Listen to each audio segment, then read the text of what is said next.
Divoxradio.com. Tecnología, innovación y ciencia. A un solo clic. Ya estamos de vuelta en nuestro programa Dataverso junto a Leonardo. Estamos hablando sobre las fintech y la repercusión en los distintos mercados. Cuéntanos, Leonardo, ¿qué son las fintech? Porque veníamos hablando acerca de eso y quizás alguno de nuestros auditores tiene la duda de cuál es la construcción inicial de lo que llamamos fintech. Bueno, el concepto fintech viene de Financial Technology, ¿no? En donde se toman las primeras letras de cada palabra y se genera este concepto de fintech, ¿ya? Son empresas cuyo foco principal es la tecnología aplicada en las finanzas, en el mundo financiero. Están enfocadas en los servicios financieros y como base usan la tecnología. Entonces, son empresas que están unidas fuertemente al mundo de la startup y que nacen como una respuesta a los usuarios por tener un acceso más rápido, más seguro, ¿ya? Y más fácil para realizar sus distintos servicios financieros, ya sea pagos, los portales de pago, los pagos en las aplicaciones móviles, inversiones, comprar, vender criptomonedas, ¿ya? O obtener algún tipo de financiamiento, ¿ya? La innovación es el enfoque principal de este tipo de empresas. Y este enfoque se basa en la experimentación y en la iteración por parte del usuario que va adquiriendo con el uso de estas aplicaciones. Respecto como a la ley de protección de datos en Chile, tengo dos consultas. Primero, como qué tan orientada está al uso de datos personales de los usuarios o quizás cuál es el tipo de información que se le abastece a los usuarios para hacer inversiones. Me gustaría que concentrarnos como en esas dos áreas. En cuanto a la ley de protección de datos y en cuanto a la, la Porque tal vez información. el mundo financiero también tiene, como ya habías mencionado, hay algunos datos que puedan estar abastecidos a las personas que antes no era así, Claro, y si hay alguna ley de protección de datos asociada a eso. claro, sí. Mira, principalmente en Chile existe la Ley de Protección de Datos, ¿ya? Con ese nombre. Y, bueno, originalmente no se llamaba así, se llamaba la Ley de Protección de Vida Privada. Ese era el nombre Mm. original que tenía. Esta ley fue aprobada el año 99, 1999, y desde ese tiempo hasta ahora, ya más de 20 años, prácticamente no ha sufrido cambios, o cambios muy menores de cosmética, ¿ya? Actualmente está en reestructuración por parte del Estado, ¿ya? Está en reestructuración desde el punto de vista de adecuar esta ley que ya está obsoleta prácticamente a las nuevas tecnologías, ¿ya? Y justamente por lo que tú comentabas, porque hoy, por los datos, hoy las nuevas tecnologías manejan muchísima cantidad de datos a una velocidad impresionante que hace 20 años ni se pensaba. Mm. Por lo tanto, eh, hay que adecuar la ley a estas nuevas plataformas tecnológicas. Hoy día tenemos principalmente Big Data, que son millones y millones de datos que hace 20 años no lo imaginamos, por lo tanto hay que adecuar este entorno. La ley de protección de datos que está rigiendo actualmente hoy día y que es la que está teniendo modificaciones es la ley 19.628, esa es la ley propiamente tal. El objetivo principal es garantizar el derecho a la privacidad y proteger los datos de las personas. El objetivo, el espíritu de esa ley, ¿ya? El uso masivo que se ha generado por Internet, también que en los últimos años ha crecido de una manera increíble, ha generado que las fuentes de datos ya no estén bajo el contexto de esta ley, porque ahora tecnológicamente los tiempos ya prácticamente no calzan con lo que dice esta ley, ¿ya? El gobierno tiene el proyecto de actualizar estas normas y ojalá estandarizarlas y llevarlas a un nivel similar a las normas internacionales de la OCDE. La OCDE es el principal regulador a nivel mundial en cuanto a normas internacionales, ¿ya? Es el catalizador, ¿ya? El 2018, por ejemplo, se modificó un artículo de la Constitución, ¿ya? Recién ahora, el 2018, el artículo 19, que estableció que los datos personales son un derecho fundamental. Por lo tanto, eso te da un marco de acción para poder modificar esta ley en pos de proteger a los consumidores de sus datos en las distintas plataformas y el uso que le dan las empresas, ¿ya? Cualquier persona tiene el derecho hoy día a la protección de sus datos y al tratamiento que le dan las empresas. Sí, yo me imagino que son sumamente relevantes. Muchas empresas toman los perfiles de los usuarios en redes sociales, por ejemplo, pero ya cuando tienen acceso a correos electrónicos o teléfonos celulares, yo imagino que esta regulación está más orientada como a ese tipo de datos para el uso personal de cada persona. Exactamente, exactamente. Está orientada a proteger a las personas sobre el uso que hacen sus datos a través de la recolección de datos que se hacen, tal como tú decías, vía correo, vía teléfono, vía páginas web. ¿Ya? Hoy tú entras a una página y te pide el root. Para crear una cuenta, por ejemplo, te pide el root. ¿Ya? El root, aquí en Chile, el root, nosotros vamos al supermercado y nos piden el root para acumular puntos y nosotros entregamos el root. Pero en otros países, por ejemplo en Estados Unidos, el root o el DNI, en este caso el número de identificación, ¿ya? Es sumamente privado. La gente no entrega su DNI, no entrega su root. Tú le preguntas a alguien el número allá y no te lo dan. No te lo Yo dan, es un número muy, muy, muy privado. me acuerdo que no hace tanto, igual era así acá. Mm, Cuando empezaron a preguntar sobre los supermercados, el RUT, mi primera impresión fue súper intimidante, como que era algo demasiado privado y el acceso a esa información es donde naciste, cuando naciste, quiénes son tus familiares más cercanos, tu mamá, tu papá. sí, O sea, de verdad tiene como acceso a la información súper personal a través del RUT. sí, Eh, exactamente. y me parece relevante que se esté progresando el buen tratamiento de esta información. Yo creo que más allá, Sí. por ejemplo, de la información personal que uno puede hacer sobre un perfil, de las cosas que te gustan, las que no, etcétera, cuando ya saben más información de la que uno creería que fuera posible llegar, debe ser complejo, sobre todo en el tema como ético empresarial, ¿no?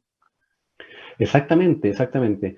Ahí diste en un punto muy importante para la contingencia que estamos viviendo hoy día, un punto bastante relevante, y tiene que ver con el manejo de la información que hay detrás de un número de identificación como el root.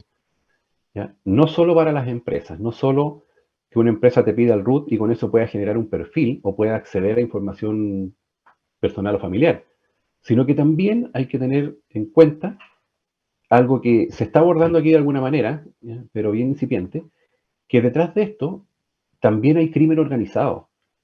¿Ya? Incluso Mm. el tema que estamos viendo aquí en Chile de los secuestros, ¿ya? Tiene que ver mucho con información accesible por los ciberdelincuentes. ¿Ya? Y este tipo de delincuentes hoy día están siendo contratados por empresas, ¿ya?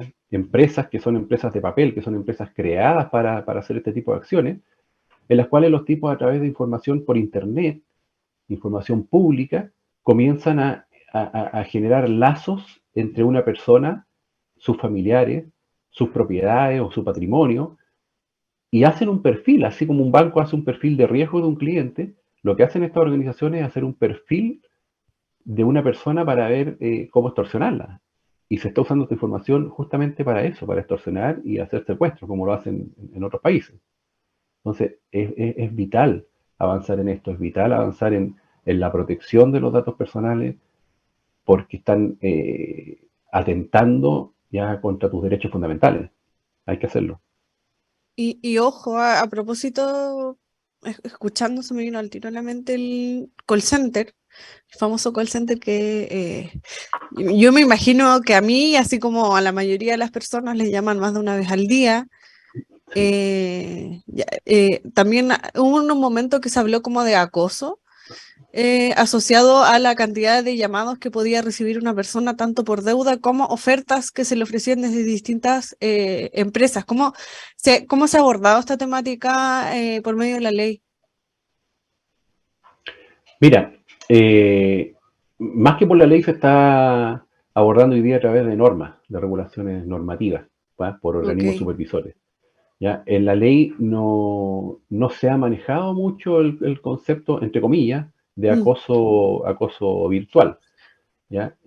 No ha estado muy dentro de los proyectos. Hoy día hay 50 proyectos en el Congreso, 50 proyectos que están trabajando, 50 proyectos de ley que se están trabajando en el Congreso para abordar el tema de la protección de datos. Y dentro de esos proyectos hay algunos que sí tocan el tema del acoso virtual, y que es que las empresas, primero que nada, todos sabemos, aunque hay un marco legal al respecto, todos sabemos que las empresas compran datos. O sea, a ti te llaman de una compañía telefónica que nunca les has entregado un dato y ellos tienen tu root, tu nombre, sabes dónde trabaja, todo, tu correo, todo. ¿Ya? Y las empresas compran datos y resulta que tenemos reguladores acá que van a hacer auditorías a estas empresas, ¿ya? Y revisan los procesos de la empresa. Y la empresa le entrega documentación y dice, estos son mis procesos, este es mi proceso de marketing, de ventas, de qué sé yo, etcétera. Y revisan esos procesos y los auditores validan que esos procesos operen. ¿Ya? Pero generalmente los programas no van más allá de validar lo que tiene la empresa. ¿Ya? No son auditorías preventivas, ¿ya? Son auditorías que van a ver la documentación que tiene y si está funcionando bien. Y te dejan un par de recomendaciones. ¿Ya? En ese sentido, sigue existiendo la compra de datos. O sea, yo te cuento una experiencia como anécdota, una experiencia muy personal. Yo hace un tiempo hacía clases, un curso en una universidad acá, sobre seguridad de información. Hace muchos años atrás, varios años atrás, diría unos 15 años atrás. Y bueno, un día di una tarea y esa tarea era justamente entrar a un servidor. ¿Ya? Y los chicos de la universidad, las universidades hoy día tienen la mayor tecnología, la mejor tecnología, incluso mejor que las empresas. ¿Ya? Y tienen la gran ventaja de la academia. ¿Ya? Los profesores son la base, ¿ya? En las universidades son la base del conocimiento. Y las empresas no valoran eso de la manera que debieran, como en otros países. Se debiera valorar la academia dentro de la empresa para poder nivelar hacia arriba. Esta anécdota que te cuento, bueno, hice una tarea y esa tarea, un chico me dice, mire, yo hice entre comillas, un hackeo a un servidor del banco X. Y, ¿cómo lo hiciste? Y me empezó a explicar y tenía los nombres de los servidores. Y esos nombres de los servidores tenían, a modo de ejemplo, tenían nombres de lagos. ¿Ya? Y yo le dije, bueno, ¿y cómo entraste a esto? No, me dice, pero es que en este banco todos los servidores, en vez de manejar su IP, tienen un alias, que es un nombre de lagos. Entonces uno hace un comando, que es un telnet para conectarse. Telnet, el nombre, qué sé yo, Ranco, y puedo acceder a información del servidor. Y ahí me hace preguntas, y yo voy obteniendo información de las preguntas. Entonces me dice, sí, este servidor existe, y me da la dirección IP en el mensaje. Ya tengo la dirección IP. Después hago otro comando con la dirección IP, un ping, por ejemplo, y eso me dice si la dirección está activa o no está activa, y me da otra información más, y así los hackers van obteniendo información generando errores. El método de generar errores obtiene información. Entonces me explicó todo, y finalmente me dice, bueno, y de ahí obtuve esto, y tenía unos archivos de clientes. Y me dice, sí, pero esta información en el fondo, sacar un archivo de esto, son importantes, pero no es tan importante, me dice el profe, porque si usted va ahí al Paseo Humada, los chicos estos que venden películas, en ese tiempo estaban los DVD, los chicos que venden películas también venden datos. Y yo hice el experimento, le pregunté a él dónde, fui al Paseo Humada, le pregunto a un chico, me mandaron a hablar con otro, y le dije que yo vendía seguros, trabajaba en una empresa de seguros y quería clientes, y me vendieron un CD con cartera de cliente de 2 bancos. Me lo vendieron en la calle, en el Paseo Humada, por 10.000 pesos hace 12, 15 años atrás. ¡Qué impresión! Y eso, uno, si bien uno ve el contexto de seguridad de información, o ciberseguridad hoy día, muy de moda, desde el punto de vista de las empresas, ¿ya? De comprar protección, tanto en hardware como en software, firewall y qué sé yo, y montar un área específica, pero la gente que está dentro de eso tiene acceso a la información y la puede sacar. Muchas veces las filtraciones vienen desde los mismos empleados. ¿Ya? ¿Por qué? Claro. Porque las empresas se protegen que no los vayan a hackear desde afuera, pero desde adentro los controles son más laxos. Ahí abordaste un punto que me gustaría profundizar un poquito. No sé si existe alguna regulación respecto de la capacitación de los trabajadores con el uso de datos. Justamente hablando como la parte más ética, por ejemplo, claro, el call center maneja una cantidad impresionante de datos, pero no sabemos si esas personas tienen como alguna preparación o si la ley o alguna regulación le exige a las empresas que haya como algún monitoreo más ético del uso de datos. Mira, no existe una regulación propiamente tal respecto a la formación. ¿Ya? No hay un marco, ¿ya? O una política, ¿ya? Que te exija tener a la gente capacitada. Generalmente, ese tipo de formación depende de las empresas, depende del entorno de la empresa, la estructura, el gobierno corporativo que tiene la empresa. Hay empresas que le dan mayor importancia y otras hacen unas capacitaciones más simples, ¿ya? Se basan mucho en la estructura de áreas que tienen. Por ejemplo, muchas empresas te dicen que tienen un área exclusiva para datos, ¿ya? Un área propiamente tal llamada datos, o en algunas partes ahora por moda, porque es algo que viene desde la Comunidad Europea hace unos años, se llama gobierno de datos. Pero la gente que está dentro de estas áreas, ¿ya? Depende de cada empresa, es qué nivel de capacitación tenga. No te lo exige una ley, no te lo exige una normativa, ¿ya? Sin embargo, estamos muy cerca de eso.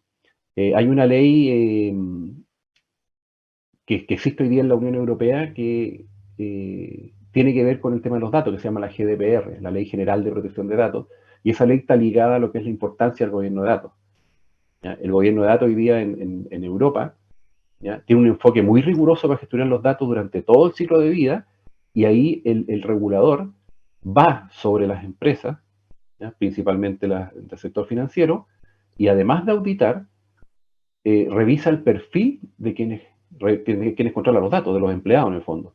Revisa un perfil, la formación que tienen, los estudios que tienen, años de experiencia, certificaciones que tengan. Entonces, ya no están auditando solo los procesos, sino que también a los profesionales, ¿ya? Y ese también es un avance bastante fuerte, ¿ya? Porque está exigiendo que tú tengas el personal capacitado para hacer de manera efectiva lo que dices que haces. Y muchas veces pasa a ser un marketing de las empresas, es decir, esta es mi estructura, estamos fortaleciendo esto, nos estamos preocupando de los datos del cliente, que es lo mismo que pasa hoy día con el tema ecológico del Sí. famoso greenwashing o lavado de imagen. Las empresas te muestran un logo en verde para mostrar que son ecológicos y resulta que, o un producto que es ecológico y resulta que tienen 1000 otros productos que no son ecológicos. Mm. En los datos pasa lo mismo. Te venden lo que ellos quieren vender como imagen, pero detrás de eso a lo mejor los profesionales no son los adecuados. Bueno, hay un punto importante, yo creo que es un tema, un desafío y muestra un poco el rol de los gobiernos con la protección de datos. Yo creo que por los clientes es Sí, sumamente valorado. De hecho, si no me equivoco, Mac o Apple es súper bien valorada justamente por la protección de datos, a diferencia como quizás de otros sistemas. Hay muchas personas que optan por algo quizás un poco más valor, pero con la protección de datos, yo creo que sin duda en el mercado podría como validarse económicamente también el buen uso de los datos personales de cada uno de los usuarios. exactamente. De hecho ya se está valorando. O sea, hay una especie de tablas de puntaje, ¿ya? En el caso de algunas normativas que partieron principalmente en Alemania, pero hoy día ya están en varios países, ¿ya? Las empresas que demuestran tener un gobierno de datos establecido, no como área, no el nombre y tengo una, no sé, pues gerencia de gobierno de datos, no el nombre, sino que el gobierno esté establecido en la empresa y esté integrado en la gestión. ¿Qué significa que esté integrado en la gestión? Que todo lo que tú dices que haces respecto al cuidado y tratamiento de los datos pueda ser demostrable a través de procesos y revisiones regulatorias. Entonces, eso te da un valor, y ese valor hoy día está siendo considerado en los mercados y está dando más fiabilidad a ese tipo de empresas. Y eso significa a la larga mayores y mejores negocios y clientes que se acercan por este concepto. Es imprescindible que las empresas de todos los sectores eh, vayan, vayan considerando que el dato hoy día es un activo de la empresa, es un recurso Mm. valioso. y sobre todo para avanzar en la transformación digital. Es un activo que te permite crecer y valorar más tu empresa. Yo creo que sin duda es un activo y que además muy valorado por las personas y también se forma como un cambio de paradigma en cómo los usuarios valoran a las empresas y este factor yo creo que hace algunos años no era ni siquiera considerado, no se veía, no existía. Y eso también ha llevado como a la transformación de las empresas en cuanto a su comportamiento frente al uso de datos. Claro, exactamente, se ha ido valorando de una manera distinta. Todo esto también ha sido apoyado, además de las normas, las regulaciones, las leyes, ha sido apoyado por un crecimiento notable en los últimos 5 o 7 años de lo que se conoce como el compliance. ¿Ya? Compliance, que son las áreas de cumplimiento, ya que hay en las empresas, principalmente el sector financiero, antes tenían solamente 2 funciones, o prácticamente 2 funciones. Una, tener un modelo de prevención de delitos, en el cual tienen tipificados los delitos de la ley y cómo los abordan, y otra, lavado de activos, ¿ya? Las áreas de lavado de dinero o blanqueo de capitales. Esas eran las 2 grandes funciones de un área de cumplimiento. ¿Ya? Hoy, a nivel mundial y a nivel de industria financiera, este tema del compliance ha ido creciendo muchísimo y hoy día abarca no solo eso, sino que abarca también un gobierno de productos. O sea, que los productos se vendan al cliente de manera transparente y justa, que no le vendan un producto a un cliente de un perfil que no le corresponde. Que no me vayan a ofrecer a mí, por ejemplo, un préstamo de 100 millones de dólares, porque obviamente no puedo pagarlo, no estoy en el perfil, etc. O que no le vayan a ofrecer a una persona que trabaja en una empresa un crédito de consumo de 1 millón, porque no le va a servir. ¿Ya? Y que los productos sean diseñados de manera transparente, que no vaya a haber cobros abusivos detrás, etc. Eso ha sido un pilar para la protección de los datos. ¿Cómo ha crecido el compliance? El riesgo reputacional también está dentro del compliance hoy día. Entonces las empresas tienen que asegurarse de hacer las cosas bien para no tener un impacto reputacional que puede significar pérdidas millonarias. Es el riesgo más difícil de cuantificar. Entonces es importante que se siga fortaleciendo esto y sobre todo las normas de cumplimiento en apoyo no solo a los clientes, sino que también como utilidad para las empresas de hacer las cosas bien, no porque los sancionen, no esperando que les pasen una multa, sino porque están trabajando de manera transparente con la información y los datos de nosotros. Leonardo, se nos hizo muy corto y ya estamos al final del bloque. Muchas gracias por acompañarnos hoy día. Se nos quedaron muchos temas en el tintero. Ojalá tenerte en otra oportunidad para poder seguir hablando. Hemos desarrollado una cantidad impresionante de temas, pero nos queda demasiado por abordar. Nos dimos cuenta a través de la conversación que queda mucho por avanzar, que estamos en un camino recién iniciando algún camino como en el área del uso de datos. Muchas gracias por acompañarnos. Los invito a una breve pausa y ya volvemos. Muchas gracias, Diego. Desde Chile para el mundo. Divox Radio. Señal online.